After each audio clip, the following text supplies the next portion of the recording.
Hello, good afternoon. Thank you, wherever you are, for joining us at the Leeds Jewish Community's mayoral hustings. If you are on Facebook, hello. If you're on Slido, hello. If you're on YouTube, hello. If you've got a straight link, hello. We are joined by TRACY BRABIN, the Labour candidate, Matthew Robinson, the Conservative candidate, Andrew Cooper, the Green candidate, and Stewart Golton, I hope, wasn't quite there. He is now. Jolly good. The Liberal Democrat candidate. We are not joined by Waji Ali, also standing for Reform UK, Bob Buxton of the Yorkshire Party, and Therese Hurst of the English Democrats.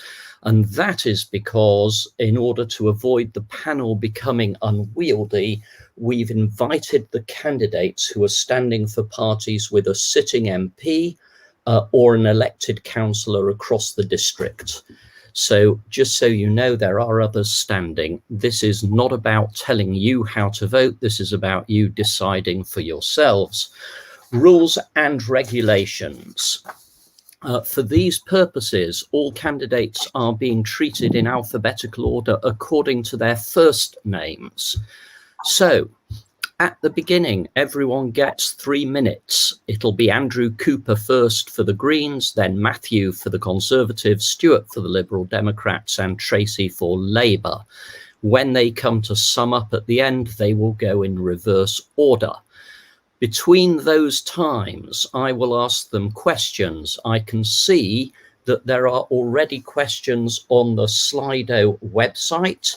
You can do that by going to slido.com and entering 668528. You can also do it via Facebook or YouTube if your comments can be seen, and I think we are monitoring them.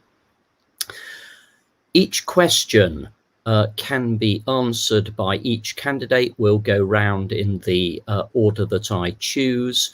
And if there are rebuttals after questions, after particular answers, then I will permit that. So without more ado, let's get into it as we promised. 3 minutes for Andrew Cooper. Why should you be our mayor? Off you go. Thank you very much, and thank you for inviting me to your hustings. I think the important thing for me to explain to people for a start is my motivations for getting involved in politics. I first became involved in politics in the 1980s, and the thing that motivated me was really about injustice. It was about the fact that a lot of people were abusing power and using it either in government or actually in local councils as well, and that power was assumed, authority was assumed, and often it was the public and sometimes minorities who were affected by that. And so my motivation was pretty much about taking on the big guys. Oftentimes they were guys who were doing that. And so that was one of the reasons I got involved in politics. And I was never, if you like, frightened of being involved in a small party, the Green Party, because I thought it would be more meaningful to win, to get elected, to do things, to actually make change happen if I won. And I did as a councillor, and I've been a councillor for 22 years in the Green Party since then. So big jobs and taking on things are things which I'm interested in because I want to see political change. I want to not just sit in the position of elected mayor. I actually want to do things which will actually make a significant difference as a result of it. And my time as a Kirklees councillor has been evidence of that, the things that I've managed to do. The first ever UK free insulation scheme. The first scheme in the country where people could get solar panels with no upfront costs for their homes, and a number of other things. I've got a list, I won't say as long as your arm, but quite a long list that shows that where I get involved in things, change happens and happens in a positive way. So I've been involved in business as well as simply being involved in politics. I've worked in the energy efficiency and renewable sector, for nearly 20 years, and at some of that time dealing directly with ministers, national governments. Sometimes describe it as being ignored by some very important people, as I have been on occasions. Doesn't necessarily mean I was wrong. So, yeah, I'm up for being, coming from a wide background, not simply a political animal. Thank you. Thank you very much. Everybody will see at the bottom of the screen the nasty little timer that tells you how long you've got to go. Helpful. It doesn't actually cut you off, but I might. I hope it does help. Next up, Matthew Robinson for the Conservatives. Matthew, why should you be our mayor? Well, thank you, Simon, and thank you to everybody that's watching at home and tuning in and asking questions. And it's great to see so many people engaging with the mayoral process and with this election. And on the 6th of May, West Yorkshire will elect a new mayor for the region. Now, whether we wanted one or not, whether it's the geography we felt that it should represent or not, or whether you think it's a waste of time or not, actually, we will elect a new mayor, and it should be somebody that delivers on the people's priorities and delivers for our region. Now, I know how difficult COVID has been for so many people across West Yorkshire, across our country and across the world.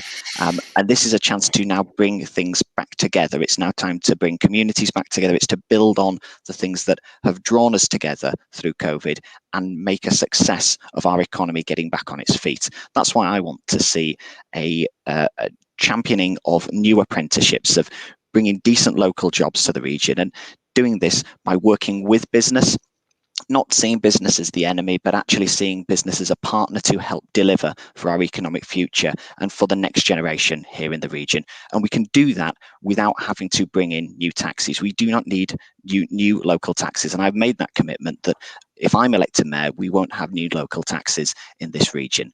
But it's also about making sure we deliver safety in our region too. And I've said I want to see more police with better equipment and with using their extra powers on the streets to make sure that they keep our streets safe across West Yorkshire.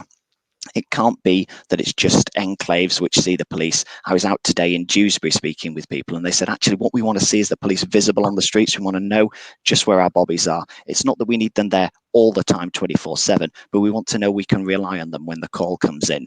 And that's what I want to make sure we do. So whether it's burglary, whether it's theft, whether it's knife crime, whether it's gang crime, or just antisocial behaviour and speeding that communities are reporting, they should know that the police are there for them and responding to their needs. And I've championed something called justice reports. So not just crime reports where you do see crime mapping that's going on in your area, but you should see what sort of justice is being dealt out to by the courts, and that will increase our confidence in the system and increase our confidence in the police. And finally, I know we're going to get questions on transport. I want to see a clean, green and on-time transport system that connects all of West Yorkshire. It's crazy that you have to go into the city centre to come back out again to a community 2 towns along or the next town along. Actually, we need to make sure that all of our communities are connected up. We need to make sure that we are delivering clean transport and green transport. And we're delivering the big schemes as well as the little schemes that see people get home safely in an evening. That's what I want to deliver, and I want to get things done for West Yorkshire. Thank you. Thank you very much, Matthew. Next up, Stewart, nice to see you. Thank you for joining us. Tell us why you want to be our mayor and why we should vote for you. Thank you for inviting me. I'm always a little bit late or a little bit last minute. I apologise for that. In terms of choosing me for your West Yorkshire Mayor, when I do show up, I do actually give good value, I like to think. And one of the things that I hope to offer is my experience. I've been a councillor for 23 years now on Leeds City Council, and for the past 5 years, I've also been a member of West Yorkshire Combined Authority. And I've seen how decisions have been made so far on the West Yorkshire footprint. And actually, the reason why I'm standing is I need to see it change. I need to see us getting better attention from central government in terms of the money that they've got available that they have to invest in our infrastructure and in our public services locally. And I want to use the money that is available to the elected mayor in a much more effective way and in a much fairer way. At the moment, it's a bit of a stitch-up between the leaders of the 5 local authorities who are all represented by Labour at the moment, and they basically see the devolved budget as an extra piece of cake to make up for the problems that they've got with their own budgets. I want to see that money is divested in a fairer way across the entire stretch of West Yorkshire, and the areas that have been previously undervalued and ignored actually get their fair share of the cake. And we make sure that we rebuild our economy coming out of COVID in a fairer way. So, for instance, why is all of our investment so far focused on getting people in and out of Leeds City Centre and Bradford City Centre, working a 9-to-5 economy? We need to make sure that all of our district high streets and smaller towns have got the investment that they need to deliver far better local economic growth, and that we can actually create communities as well, because through investing in these smaller areas, we also involve the better health, better mental health, and also better socialization, better cultural access as well. We need to make sure that all of those things are taken into consideration when we're looking at the future of our area, because it isn't just about how much money you get in your pocket. It's about how far that money goes, and it's about how far you can invest in a better society, not just in your own income. And that's the kind of environment I hope to curate as the Mayor for West Yorkshire. I want to involve as many people as possible who want to come to me with their creativity, and I hope to enable them and empower them.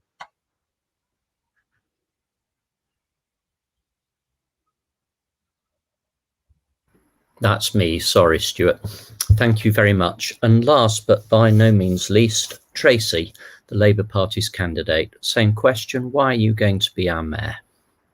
Well, thank you so much for the invitation today. And as the Member of Parliament for Batley and Spen for the last 5 years, a place where I was born and raised, I'm motivated to stand because I have seen firsthand how we're just not getting a fair deal, a fair slice of the pie, how the government disregards the North. And we know, of course, major investments such as transport still heavily favours the South, 2.5 times the level in London as Yorkshire. And even when capital investment's been promised, it often comes with strings attached. What about Rishi Sunak's Richmondshire constituency, higher priority on the list for the Levelling Up Fund, despite it being ranked 251st on the government's own deprivation index? Time and again, I'd see Tory ministers prioritising their own interests. 64% of the firms helped by the Future Fund are in London, compared to only 3% in Yorkshire. So for me, this is all about fairness, about a just and inclusive recovery from COVID, about having a loud and proud voice, persuasive enough to make things happen for our community, to get us a fair deal. I mean, just imagine what we could do with the funding given to the South. West Yorkshire needs a leader with an ambitious and bold plan, and the energy and the vision and the skills to deliver it. Under my leadership, West Yorkshire will be at the heart of the country's new green manufacturing and energy jobs revolution. For that to happen, we need more electrified trains, green buses to connect our towns, as well as a new digital infrastructure to support people working from home. After the COVID crisis, our high streets need stronger backing. Housing needs to be at the right price, in the right place, at the right type. Starter homes, older people's bungalows, family homes near schools and green spaces. That's why I'm committed to building 5,000 affordable homes across the region. I'll chair a manufacturing task force to support our makers and, of course, support our young people who have had the toughest year after the exam crisis and cuts to youth jobs. I'm pledged to bring 1,000 new skilled youth jobs in the green sector, as well as a digital academy, so we can become the go-to place for digital skills and a future-proofed workforce. And finally, with the powers of the Police and Crime Commission, I'm committed to 750 more police and staff to keep us safe, putting the needs of the victims of crime at the heart of my plans, making West Yorkshire the safest place to be a woman or a girl in the country. Thank you very much. Right. Having set out the boundaries, let's dig down to the specifics. This is Jewish Hustings, so there will be questions that focus on this community. But I want to start by asking all of you. All of you have mentioned transport. Transport is a big issue in West Yorkshire. What I'm going to do is give each of you a minute or so, not to say I'm in favour of green transport and an integrated transport system, but to pick one specific policy that you believe you can implement and tell us how you're going to do it. Now, because I haven't given anyone notice of any of the questions, I'm going to start with Andrew, because the Green Party should have thought about this already, even if everybody else hasn't. Andrew, tell us. Well, certainly, and there's a lot of things that we can look at. I'll just pick cycle networks. That's been a hugely neglected area. To achieve our carbon objectives, we need to have an 8,000% increase in cycling, and so we need to have completely and utterly new infrastructure. As part of that, one of the things I would commit to do is reopening the Queensbury Tunnel and doing that as a cycle lane, 1.5 miles long. But that will be the beginning of a much wider project which enables more people to get involved in cycling. And e-bikes is democratizing cycling. It means that more people, regardless of their fitness, are able to use a bike and get involved in it. Of course, there's lots of other things I could say about buses and transport, buses and electric vehicles and all those sort of things. But specifically with regard to bikes, opening the Queensbury Tunnel is something I would very much like to see happening. Fair enough. You were asked for one thing. You choose one thing. Tracy. Yeah, thank you. I love this pared down approach to the questions. One thing that is really pivotal, I think, to make sure that our bus network works, and certainly in Batley and Spen, it's towns and villages, our bus network is broken. We need a tap in, tap out, capped fare across the whole of the network in West Yorkshire. And I know that the work is underway to make that happen. I will be working with First and Arriva, bringing them into the discussion and making this a priority, because it can't be right that it's £4 something on one route, and then if your route is broken, you have to get on another bus and pay again. We need that London style system. We need to make it cheaper for young people, and that capped fare, tap in, tap out, will really help our community. I know it'll make a massive difference. It'll mean that whilst numbers have been falling on buses, I'm hoping to reverse that, get more people back on the bus. Thank you very much. Stewart.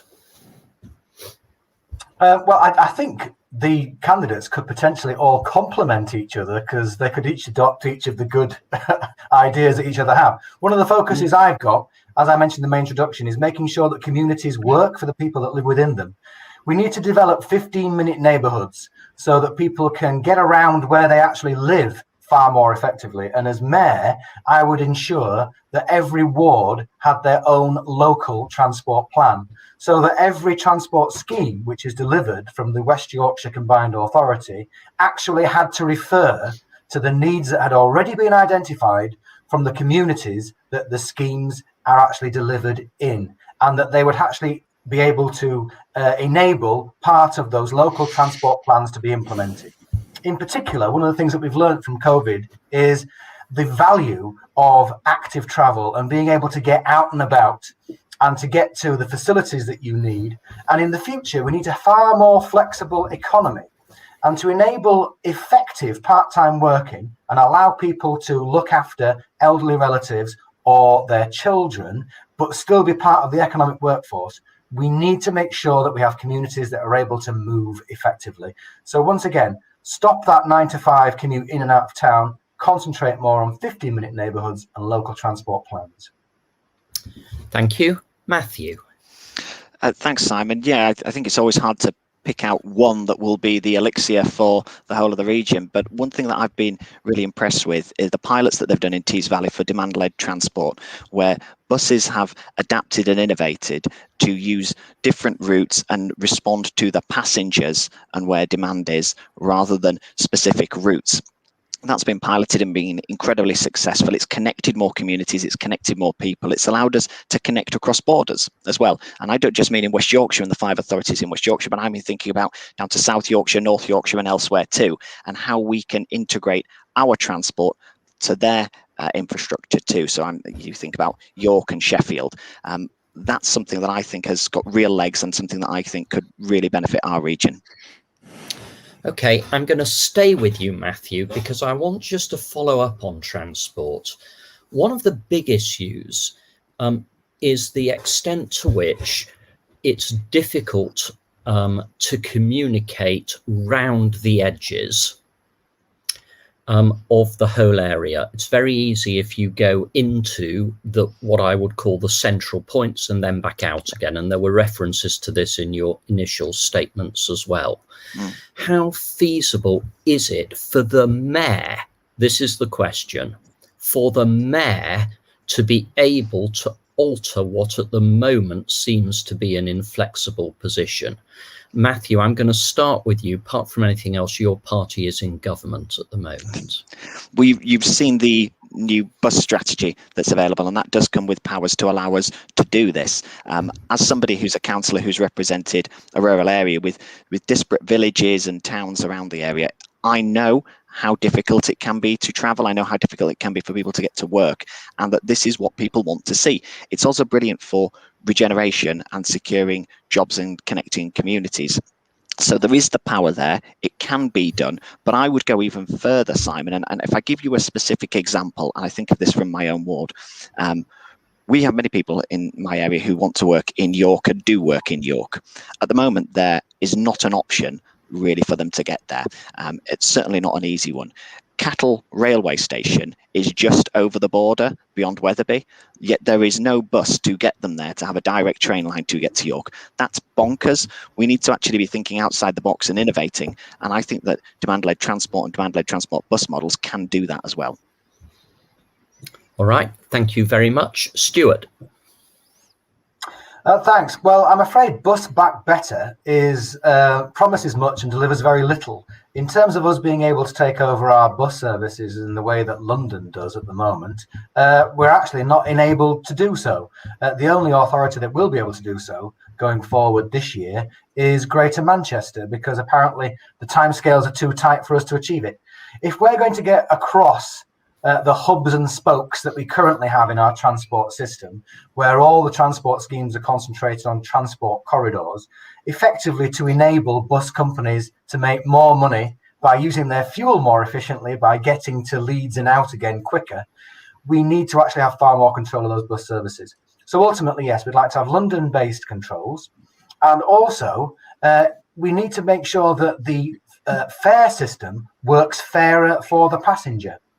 In terms of getting across town and going between those hubs and spokes, we also need to look at how we can integrate our transport more effectively, because that will enable some of those services which go straight into the centre actually to meander somewhat and therefore connect up more effectively.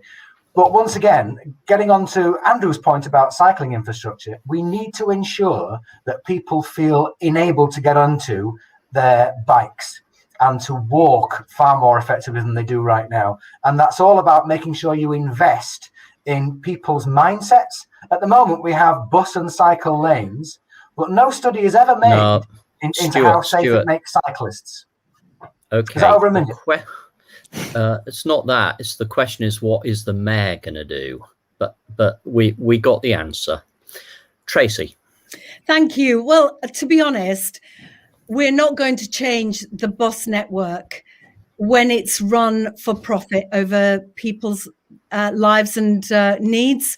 We know this. We've been trying to change this for many years, and lots of people, for the 5 years I've been a member of parliament, we've been talking about buses. I've held public meeting after public meeting to discuss the failure of the bus networks to deliver for our communities. And you talked about those furthest away from the city centres. You're absolutely right.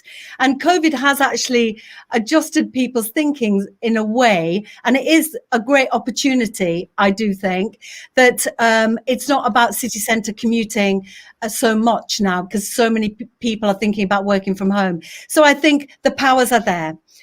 We have seen it in Manchester. There's been great pilots and great work being done in Nottingham, London, of course. We have to bring it into our control. Otherwise, nothing will change, because those unlucrative routes are not going to be served. We need to balance it out and make sure those in the furthest reaches get a bus service that's fit for purpose. Thank you. Andrew. So, as mayor, one of the things I would want to do is to actually cooperate with neighbouring areas, because West Yorkshire is not the end of people's travel journey. It's we travel between places. We're all human beings who go from different places. So, I would want to cooperate with South Yorkshire, with North Yorkshire, and across borders, to see that to ensure that transport is not just good within West Yorkshire, but the linkages are there as well. As regards bus services, public transport more generally, one of the things I would establish is a mayor's charter mark for public transport services, to actually say, and that charter mark will be available for those public transport services who are cooperating with each other, the ones that are working together on things like timetables, to make sure that you don't arrive at a station just to see the bus disappearing or the train disappearing, that they are working together to integrate there. Also looking at standards and looking at the standards of service that we get from those companies. Are they giving fair fares? So actually having a charter mark like that would be something which would encourage good practice.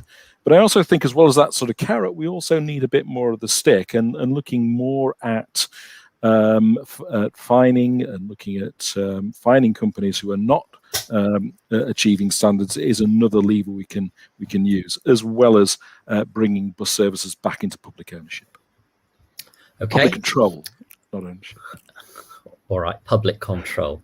Yeah. I'm going to move away from transport, but go to a connected subject.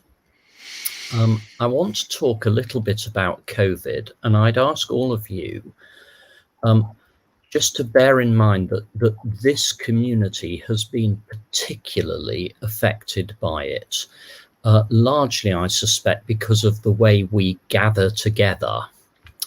So the question at the bottom of the screen, can I make this clear? I'm not asking, unless you particularly want to indulge in it, for you to wave the batons of your respective political parties and beat each other over the head. What I would like to know is, where do we go from here in terms of the support that the mayor can offer to communities emerging from a pandemic? I'm going to start with TRACY. Thank you. I think that's a really excellent question. And it has been brutal, hasn't it, for our community? You're absolutely right. We've been hyper exposed in the north, and then again in Black, Asian, minority ethnic communities, working class communities, communities of deprivation. You're really right on that. And if you just give me a moment to say, I am frustrated that we're in this position. We have the death toll, I think, is too high.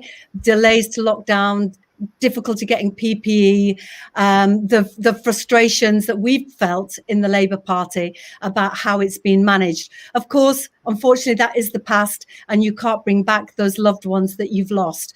And we've been trying to be supportive to the government where we felt it worked and they needed our support. And the vaccine rollout has been brilliant, delivered by our NHS and local councils and primary care networks and so on. So there is light at the end of the tunnel.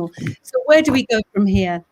I think the biggest priority is going to be economic recovery and well-being. We know that COVID has had an impact on our mental health, on loneliness. I'm having a creative new deal, which part of that will be about social prescribing in our communities to improve well-being. But also it is the economic recovery has got to be a priority. It can't be that because we're hyper-exposed to COVID, we are also economically exposed. So jobs will be my priority. One thing, as I mentioned in my opening remarks, 1,000 jobs for young people through the Kickstart programme coming out of the Mayor's Office for the green industry. This is where the jobs will be further down the line. So we need that skilled workforce. It's also about lifelong learning. So those people that have been made redundant in their 40s and 50s who are looking potentially at never working again, they can get the skills to get back into the workforce.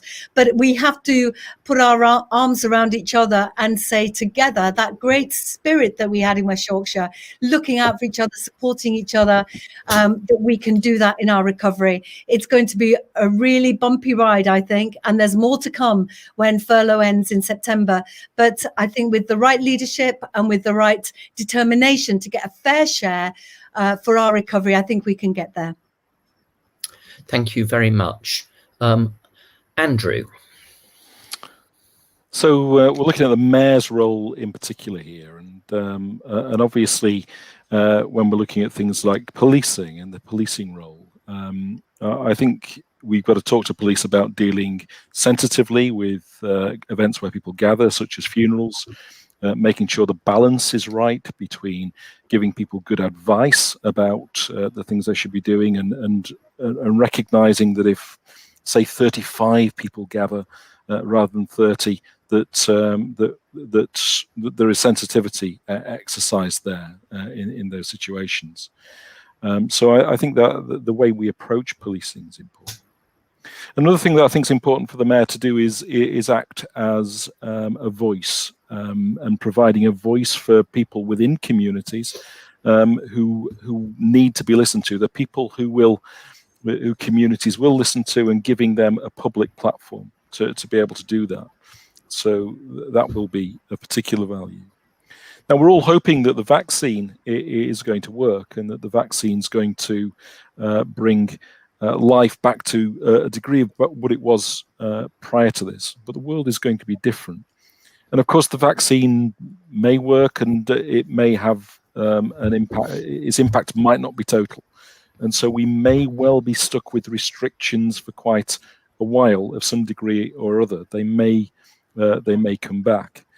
And so one of the things I think is really important and is part of the Mayor's role in terms of regeneration is looking at things like town centres and making sure that town and city centres are quality environments, not just places where people shop, but places where people can safely gather in areas where there's public art, where there are covered places where people can, where people can have fresh air around them, and we've seen some great examples in Huddersfield actually, where I'm a councillor.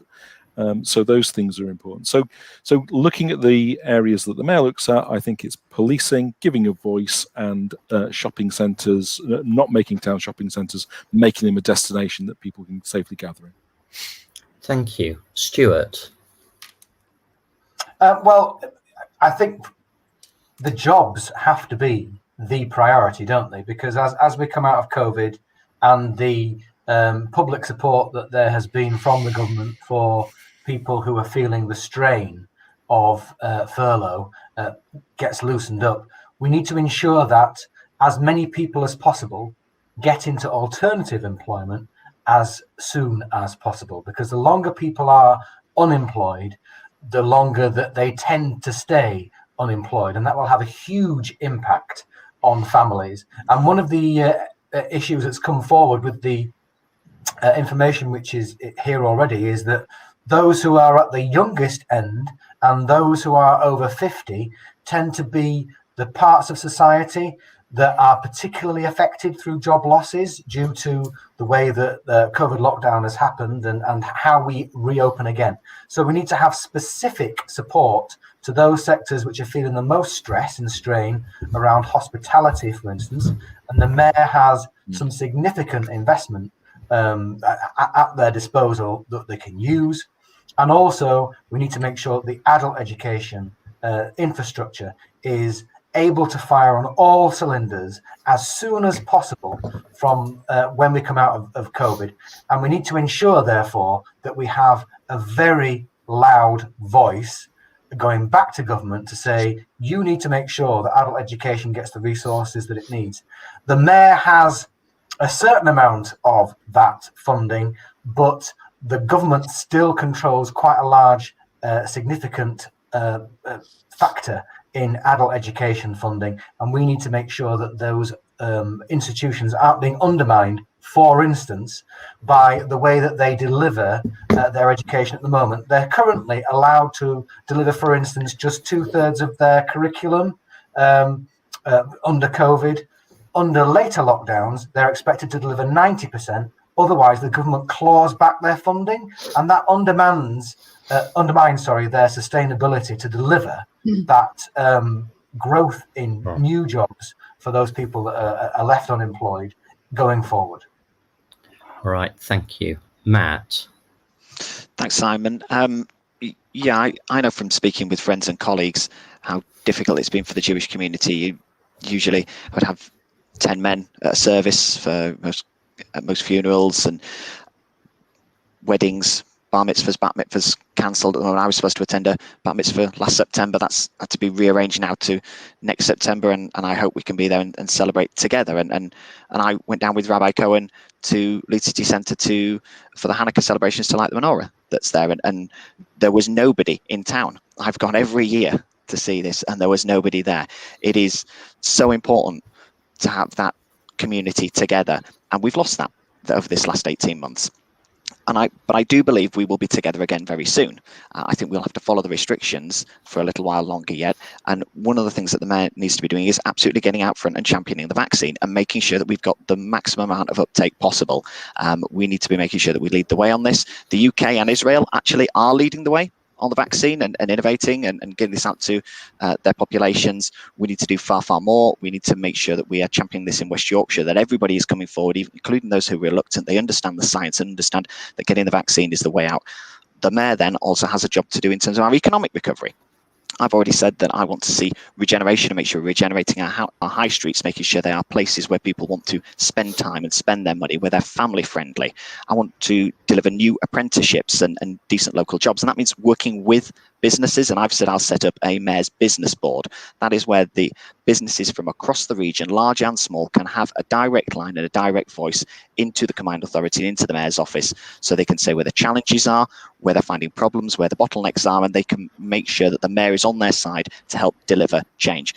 A gigabit broadband region as well, making sure we are connected and we are leading the way in terms of digital technology, in terms of investment and how people access information, and looking at trade as well. I've already had some initial discussions with the Department for International Trade, looking at how we can maximise our trade partnerships, how we can look at putting West Yorkshire on a global level, where this is a destination to live, to work, to grow up and to grow old. And we can do that without new taxes. We do not need new taxes. There is £1 billion in the Mayor's budget. We don't have to raise new taxes. I won't do that. And I'm very, very clear on that. I am going to switch it a bit now. I'm going to come back to what I might call national affairs in a little while, just so that you have an idea of the structure of this. I'm going to keep the questions going probably for another half hour or so before we turn to closing. And we've covered a lot of ground, but I want to turn to the issues that concern the Jewish community. None of you, as representatives of your national parties, go into this election, as far as my community is concerned, covered with glory.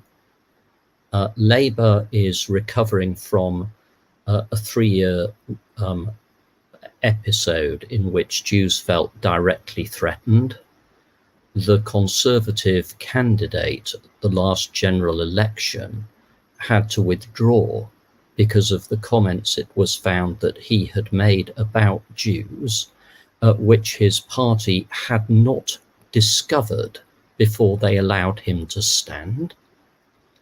In Bradford, the Liberal Democrats are not contesting the ward being contested by David Ward, expelled from that party for his views on Israel and the Jewish community. And the Green Party, although perhaps not quite so directly implicated in this community, has without question a history of not listening to Jews on really critical matters, particularly their support for Israel and animal welfare / shechita matters, ritual slaughter matters. Let me ask you this. First, two questions really in one. How are you going to stand up for us inside your own political organizations, where the pressure may be to gloss it over? That's the first question. The second question is, how are you, as our mayor, going to promote our equality and integration into the wider community? So your own organizations and the wider community. Difficult to know where to start. Stewart, tell us what you're going to do for us. Thank you. Very significant questions. I have to say, the second question is perhaps the most difficult for me, because as mayor, how am I going to promote the equality and integration of Jewish people in West Yorkshire? I think the Jewish community is one of the most integrated communities that there is in West Yorkshire.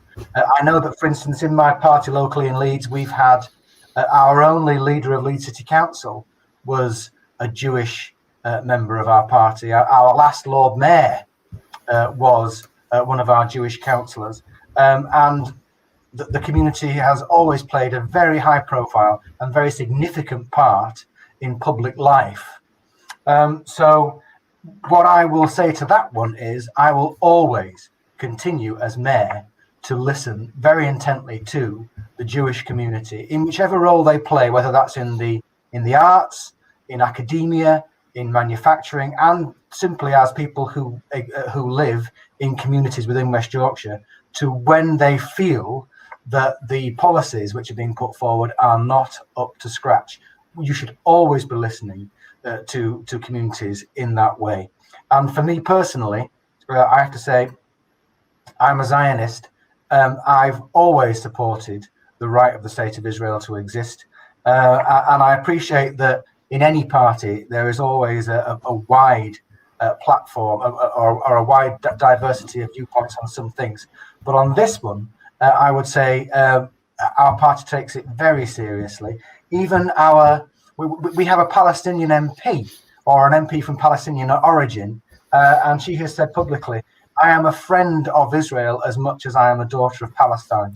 And one of the things that we value very much as a party is liberal democracy, because it's in our name. So tell us about David Ward then, Stewart. Well, I can tell you about David Ward is that David Ward is no longer a member of the Liberal Democrat Party. But you are not standing. You're not standing against him in his ward. Well, I can't comment on that because I am not part of the Bradford constituency where that ward is. I do know that we often actually miss candidates in some wards within West Yorkshire, primarily because we're not as big a party as others are in terms of membership. I think one time in Leeds, we didn't have a candidate in Morley South and that year they had someone from the BNP, but it didn't mean that we were endorsing the BNP. So, as I said, I can't comment any further on that because I'm not part of the Bradford Party. What I can offer you is a mayoral candidate which is fully behind our local Jewish community. I have a history of working with Jewish colleagues on Leeds City Council, including colleagues from other parties. And I will always put the interests of West Yorkshire and all of its communities first. And in terms of the party, we have a very significant Friends of Israel group, which is going at the moment, which of course is more foreign policy orientated, I admit. But our membership has certainly been swelled through the likes of MPs which came over to us during the problems that was had under the leadership of Jeremy Corbyn in the party, and they've remained with us because they feel that they have a better, more reflective home of what their values are. All right, I'm going to cut it there. Fair enough. Straight answers to straight questions. Matt. Thanks, Simon. Yeah, I understand the pain that was caused to the Jewish community and Jewish residents in my own ward and the Jewish community across Leeds. The particular case you talked about with the Conservative candidate, he was immediately suspended. There was nobody campaigning for him from the party, and intolerance cannot stand. And so he was suspended and thrown out. And I stand with the Jewish community on this. And actually what the mayor needs to do is make sure they're promoting equality and integration from the combined authority. And that's with all communities across West Yorkshire, and making sure that we bridge the divides between communities and we start to bring people together. Well, let me push back a little bit on that, because I understand what you say and I accept it. But how on earth, if we are looking at promoting equality and building bridges, was a candidate allowed to stand without, let's not even call it due diligence, without any diligence? Well, as you will probably be aware, I wasn't in that due diligence process, and that's done by the party. All I can do is apologise as the representative from my party in this election that ever happened. I wouldn't campaign for somebody like that. Our party didn't campaign for somebody like that. And that's not where my views are. I do not want to be the representative of an intolerant society. I want to be the representative of a tolerant, integrated society where we bridge divides, we bring people together. And actually, we are proud of the diversity in our communities. We're proud of the different heritage of communities across West Yorkshire. And the Jewish community has a key part to play in that.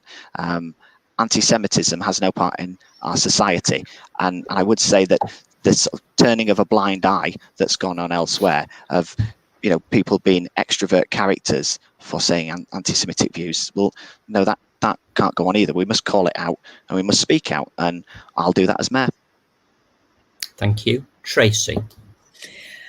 Well, I sit here full of shame because the Labour Party is the party of human rights and tolerance and equality. So it has been really awful and painful for Jewish members and Jews across the country. Luciana Berger was my inspiration into politics. We met as friends before I became a member of parliament. She and Holly Lynch were side by side with me, sworn in. I don't think there's been often 3 women in a swearing in, and the way that that rolled out was incredibly painful. And it's absolutely tragic that the brilliant mental health campaigner, brilliant woman like Luciana is no longer in the Labour Party. It's also shameful that we've had to have the Equalities and Human Rights Commission investigate the Labour Party that is the party of Cable Street, that stands with, Jewish activists. And it has been torrid and horrible. But if I may just say though that I do think under Keir Starmer, I think we are heading in the right direction, and certainly door knocking people who have thought twice about tearing up their membership are now coming back to us, and I really do welcome that. And also, it is about personal responsibility.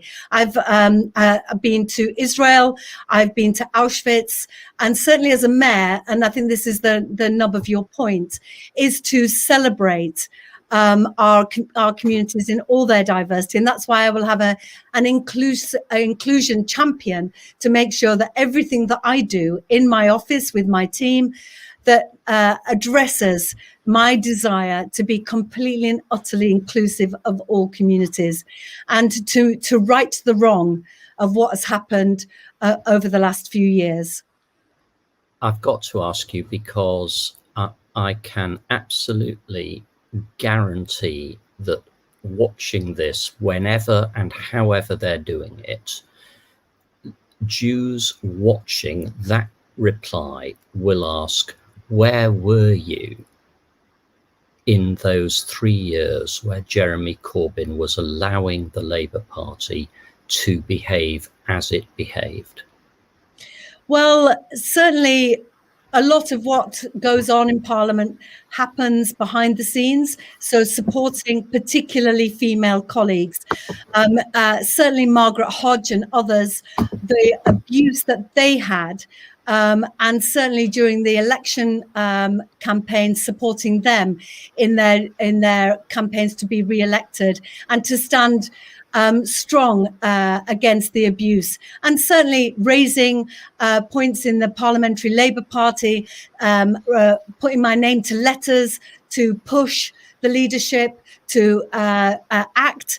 Certainly I was there standing shoulder to shoulder with my colleagues.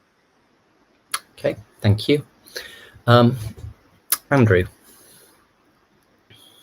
Well, I think the key thing for a lot of us, and we've heard a bit of it tonight, is to acknowledge where you've got it wrong, and where some members of your party have got it wrong. I'm certainly aware of things that have been said by certain members of the Green Party, not fortunately only a very small number of people, where they have without doubt got it wrong, and it is usually about conflating issues associated with the Israeli government's actions with anti-Semitism, and so those statements have got to be called out and dealt with, and disciplinary processes within parties have got to happen.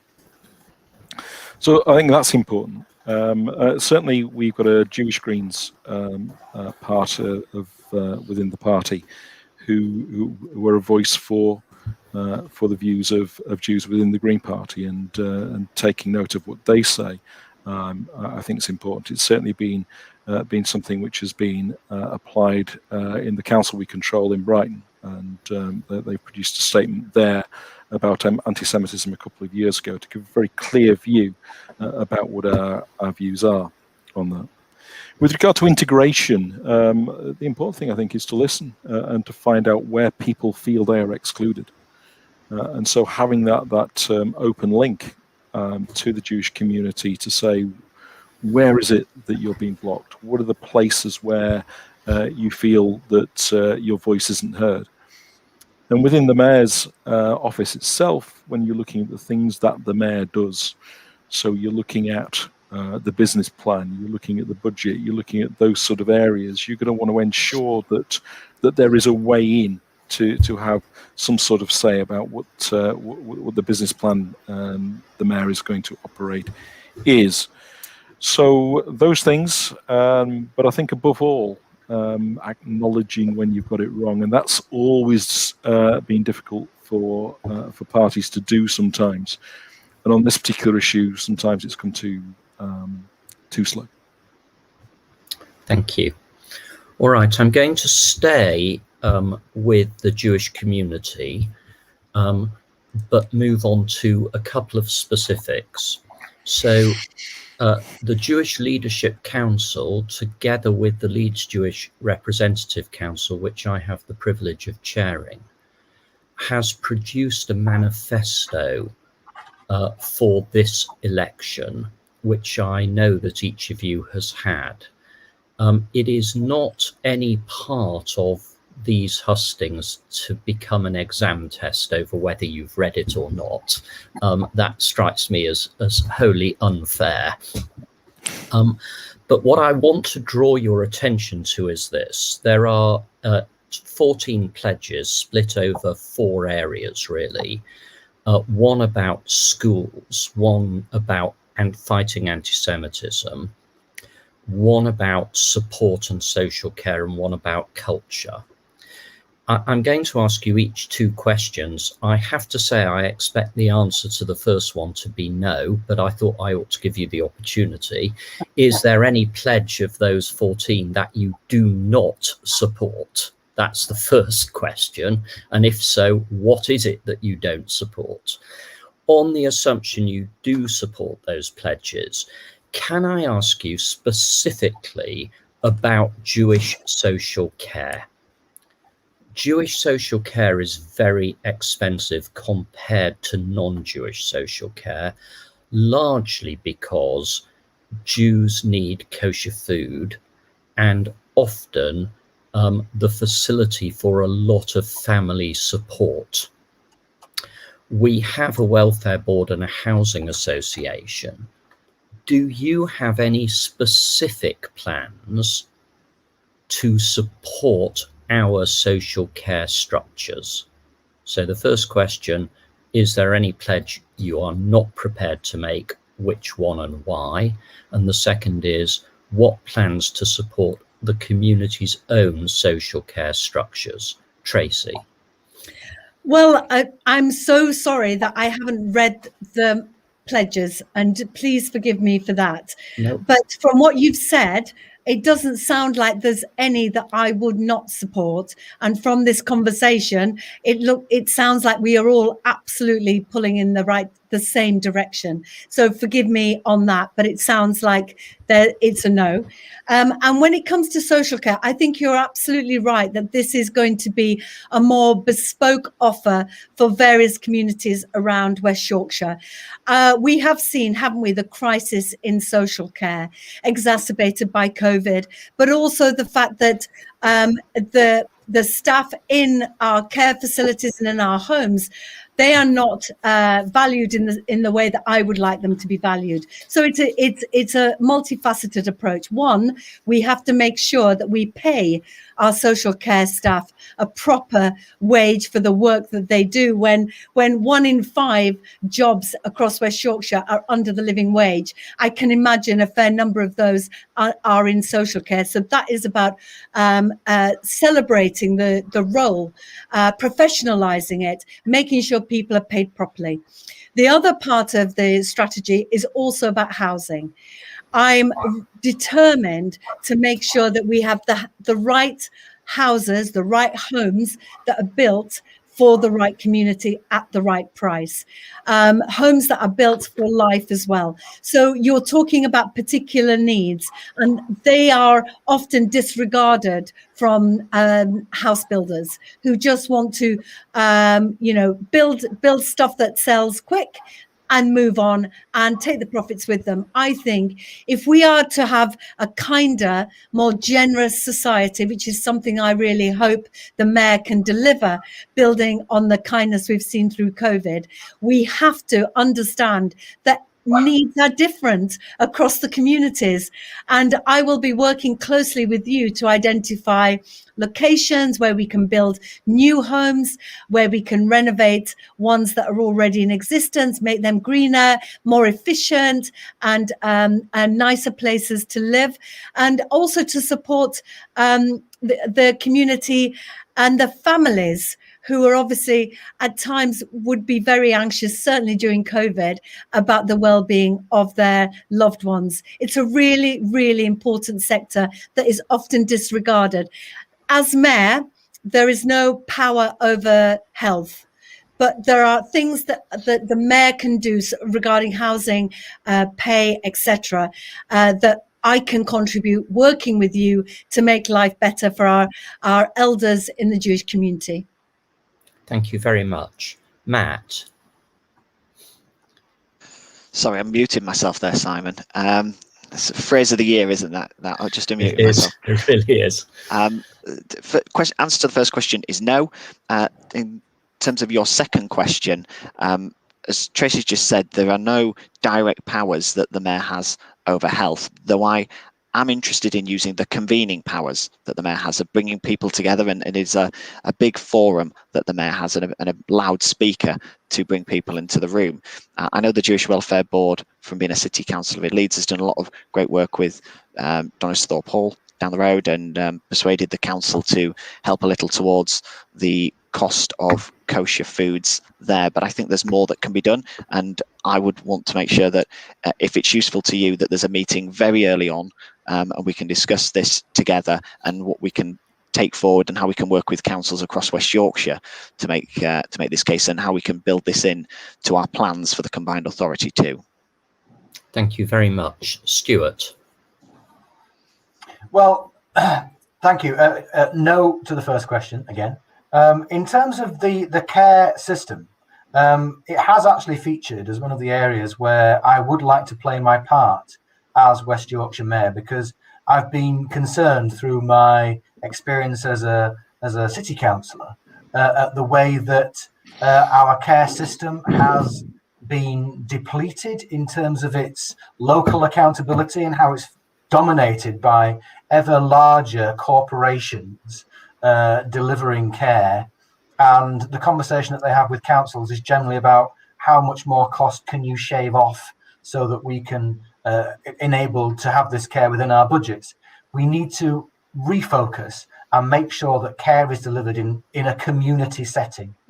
And we need to look at the care economy itself, make sure that we have the right kind of pay that Tracy was talking about, but also associated with getting the skills out there that we need, and enabling people to enter the care market as small individual companies or as cooperatives, or as in the case, for instance, like the Jewish Welfare Board, as a community coming together to deliver something which is distinct and bespoke. And we should always recognise individual needs of people within the care system, so that they don't have a list where they can tick this and tick that as to what they want. They actually have care which is wrapped around their needs, and the public authorities need to respond to it. So as Mayor, I would hope to make sure that we're stimulating the background economy and enabling the right kind of workforce to be there to deliver the care system.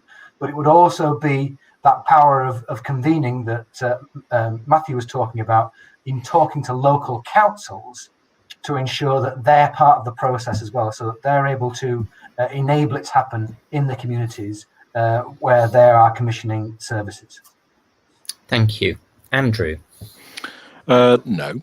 And one thing I was particularly pleased to see was the making sure that the 2% social care precept is actually spent on social care. So that's something that I'm very much supportive of, because in my role as a councillor, we once stood out as being the people who were backing adult social care when all other parties were making cuts, and we called for a council tax rise to actually cover adult social care at that time. So pleased about that.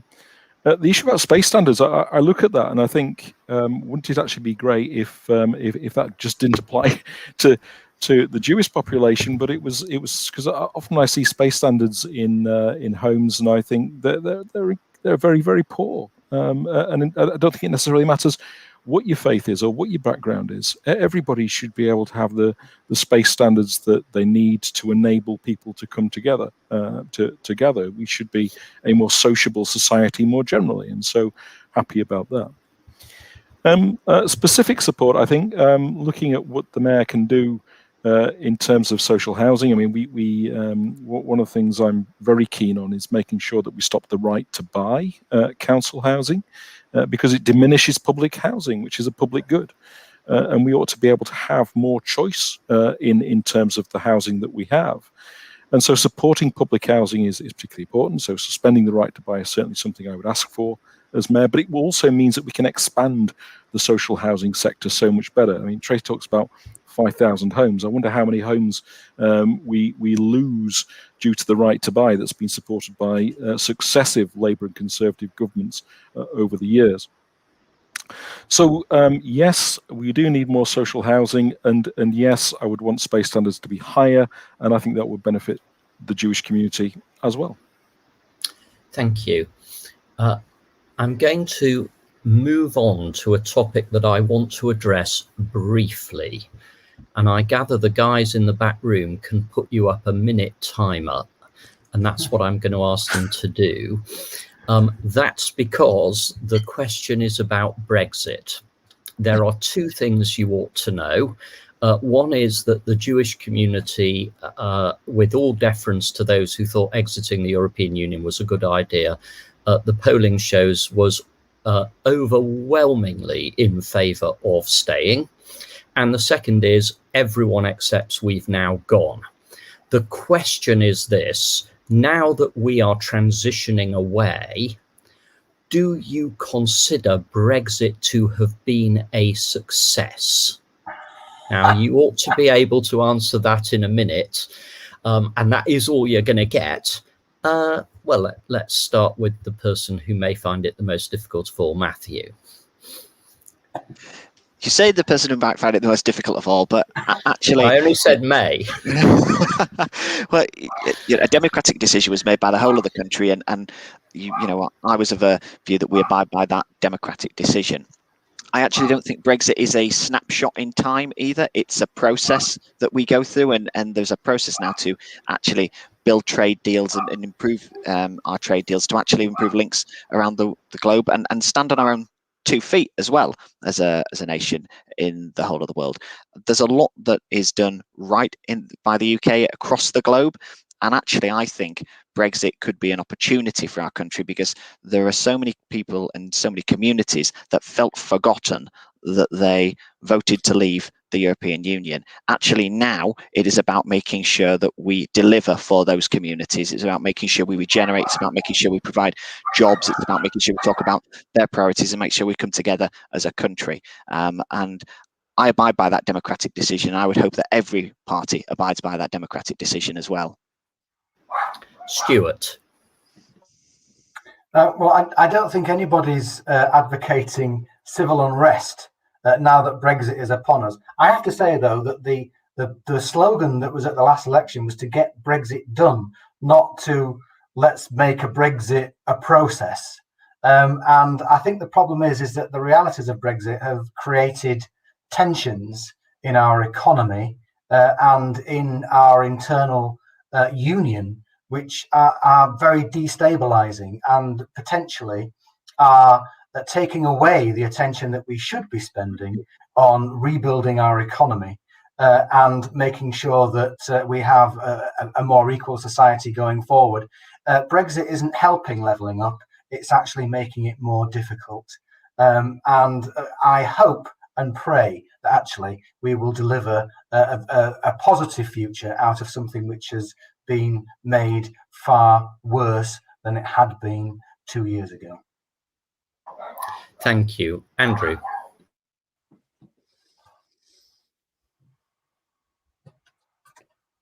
Mute. Yeah, you're muted, Andrew.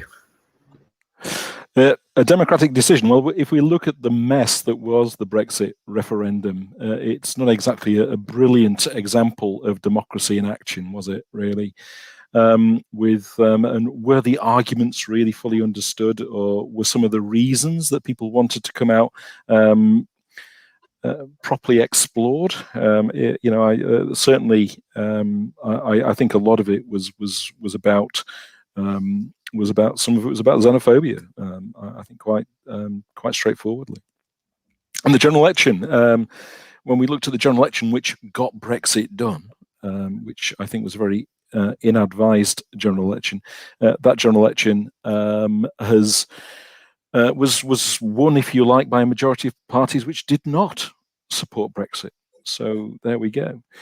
I think it's not just an economic mistake. I think it's a huge mistake in terms of culture, in terms of tolerance, in terms of just those political links. So those things concern me hugely. But the fact that we've now got a COVID crisis on top of a Brexit crisis, means that we're probably going to mask a lot of the economic problems that we've got as a result of Brexit with the wider economic crisis. Thank you. Tracy. Yeah, it was really incredibly painful, Brexit. I mean, all of you on this call will know why I'm a member of Parliament, is because the fear, the hate, the whipping up of anxieties. We ended up with our member of Parliament being murdered in Bristol in the High Street.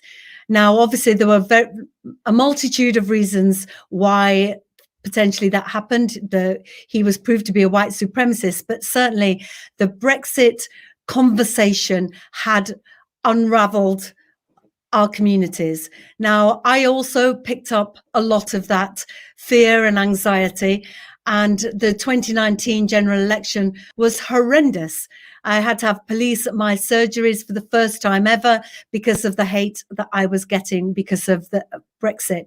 So I am so grateful that whichever way it unraveled, we are actually on the other side of it. However, as mayor, what's important for me is to support my community. And I've seen manufacturing, those who are in the creative industries, who now will no longer be able to tour in Europe because there's no creative passport. So they're having to work out carnets between countries. So anybody that's starting out, those incubators of talent, no way, like the Beatles going to Hamburg, we're not going to see that again. All right. That's the minute. That's the minute. That did go on very, very fast. There was a timer. Yes, apologies, I didn't see that. But just to say, Don't we are worry. on the side, and I will be supporting businesses to create those relationships. Thank you, Simon, for your indulgence. No, don't worry. I might take it off your closing address. Right, yeah, that's a fair trade-off.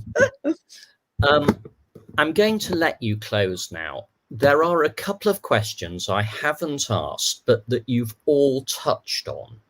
So let me list them now and invite you to focus on them in what you say to close. The first is a general question. Why is the mayor better than a broader committee? Now, you may not actually agree that it is. You're standing because there is a post and you have to fill it. But your thoughts on that. The second thing that all of you have touched on, but is a specific question, what will you do to encourage entrepreneurship in the West Yorkshire area? A very specific question, if elected, how do you propose to improve the lives of women in the region? As a general rule, Matthew already knows this because I decided that I wasn't going to ask a question about a personal issue unless I'd given him a heads up. What experience he specifically has of local government, because his campaigning leaflet doesn't address it. Now, that's a list of things for you to do. Each of you gets 3 minutes. You go in reverse order, and after that I will pass over to Lisa Baker, who's the president of the Leeds Jewish Rep Council. So she is our outward facing boss who will say thank you, because I won't get the chance. Thank you, and thank you in particular for the comments about anti-Semitism, where I tried very hard not to give you anywhere to hide, but I think, if I may say so, that each of you stepped up and actually dealt with the question. It is much appreciated. So, closing statements, Tracy.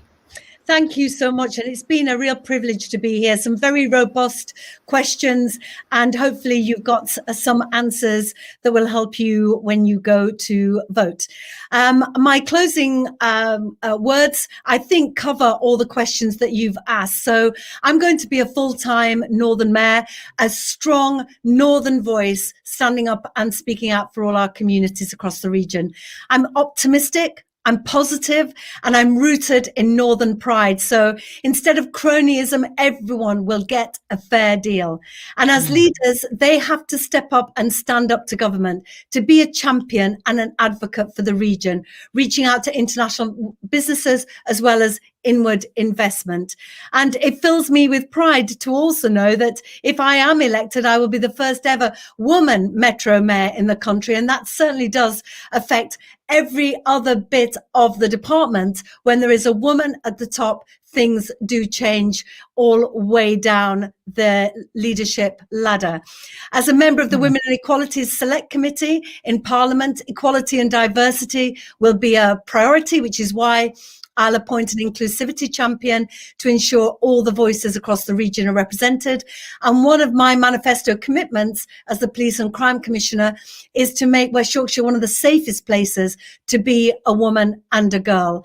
And growing up on a council estate on free school meals, I went on to have an amazing life as a creative. And when I go back to visit my mum, I speak to young people there, and I don't think all of them have the same life chance as I did. I want to change that. West Yorkshire is an amazing place to live already. It's a great place to work, a great place to raise a family and grow old. I know it can be better. It would be a huge honour to be your mayor, May the 6th.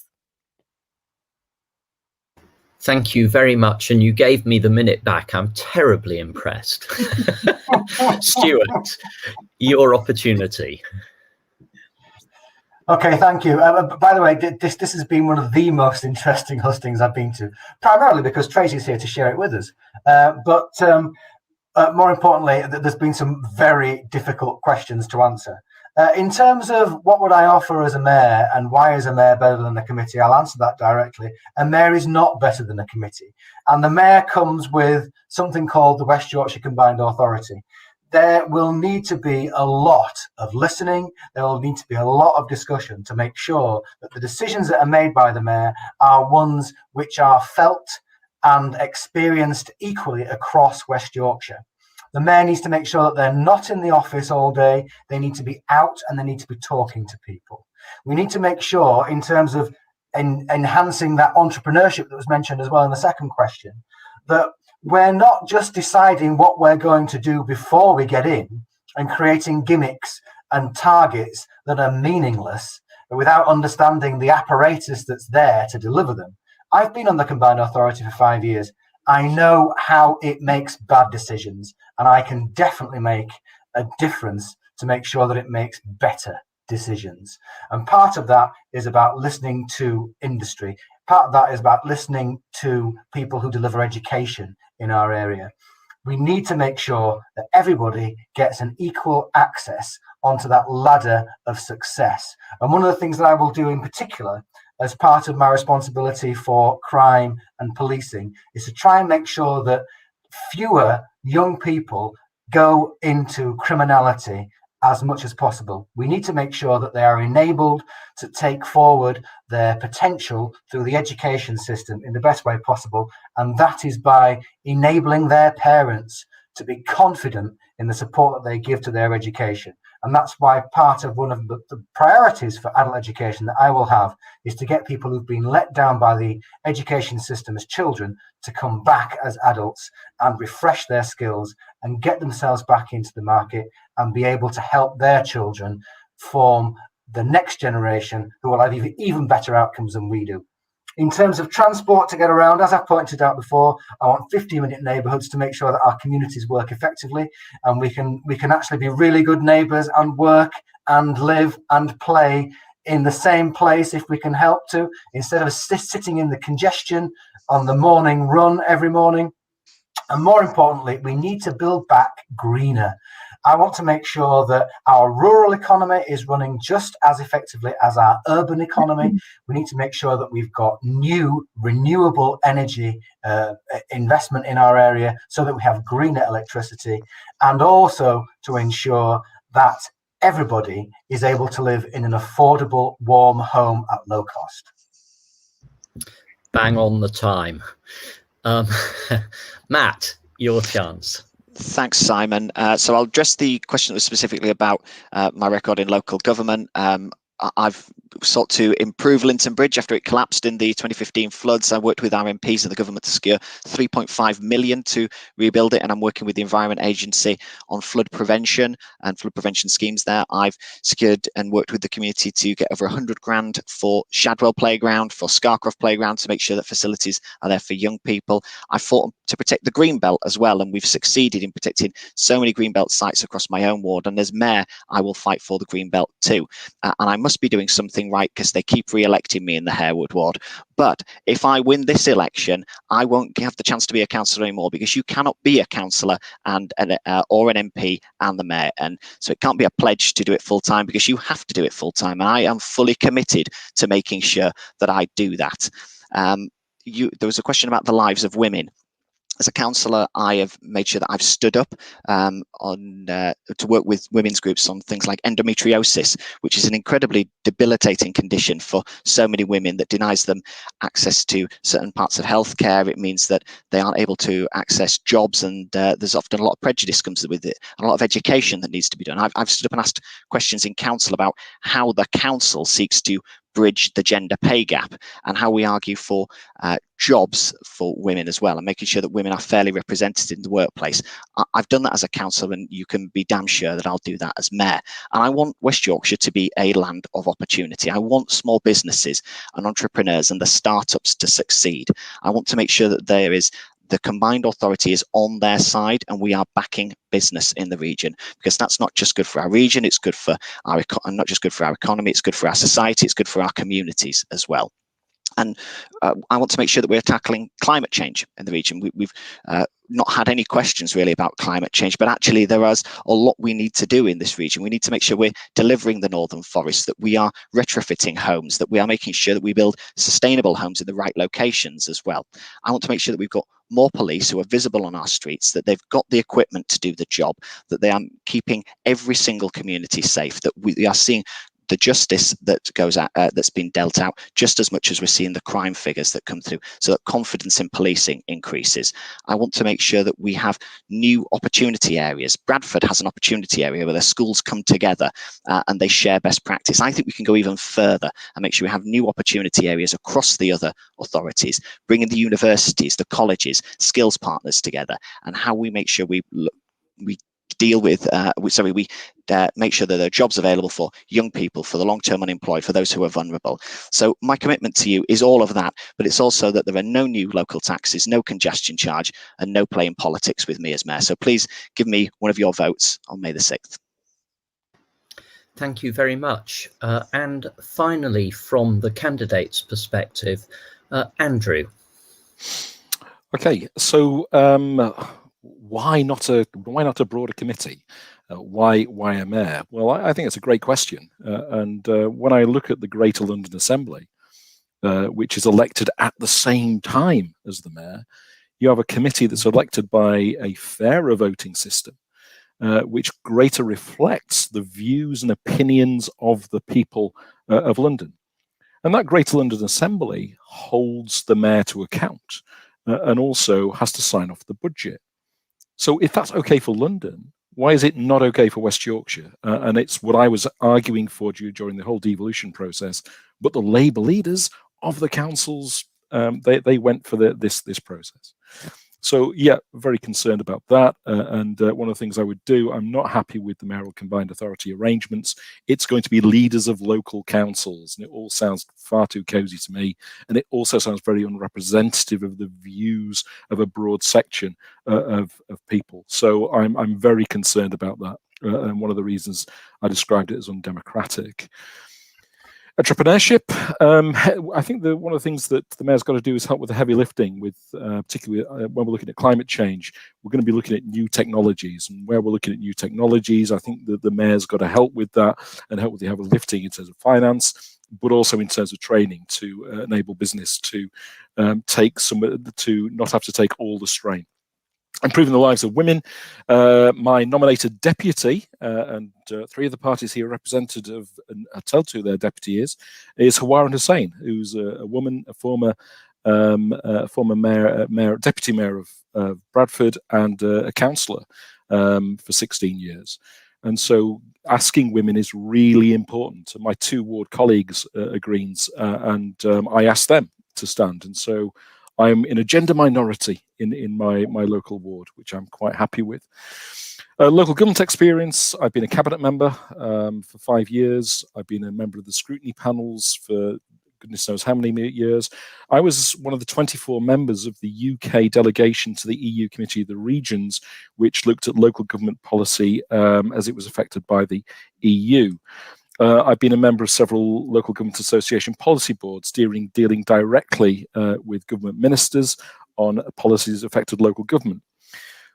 My experience is pretty wide. And so, yes, we need to look at the climate emergency, but it's got to be about more than just warm words. I hear loads of warm words about climate change, but I propose a green building fund, which would mean that we have the highest energy efficiency standards anywhere in the whole country. And that's something that is practical that we could achieve. And I also want to see the Queensbury Tunnel reopened. I think everybody does, but nobody has really committed the budget. Nobody's committed the plan. Thank you. Lisa. Well, I hope everybody watching like me backstage has been riveted for the past hour and 25 minutes. The candidates, you can now take a deep breath. Your grilling by our community's very own Jeremy Paxman is now over. Can I thank you all for giving up your time in your busy schedules to find the time for the Jewish community? It sends a message to us that you value us, and we're very grateful to that. Thank you to Simon for chairing. It's not an easy job, but you've done it with eloquence and aplomb and just a little bit of challenging. So thank you. Can I thank the JLC, our partners in putting on this event, especially Michaela Weiss for her invaluable work. Andy at Shock Audio Visual for the tech support. It's gone swimmingly without a hitch, so thank you to him. Can I thank the community for tuning into this event? I think at some point we've hit close to 150 people, which for the time of day, I think is pretty impressive viewing figures. And it'll be on the community Facebook page for people to watch back. And on that note, thank you to the Jewish Telegraph, who've also streamed this event live on their Facebook page. Finally, to the community on May the 6th, use your voice, vote in person, use your postal vote, but above all, keep safe, keep well, and continue to follow the government guidelines. Thank you all very much and good night. Thank you.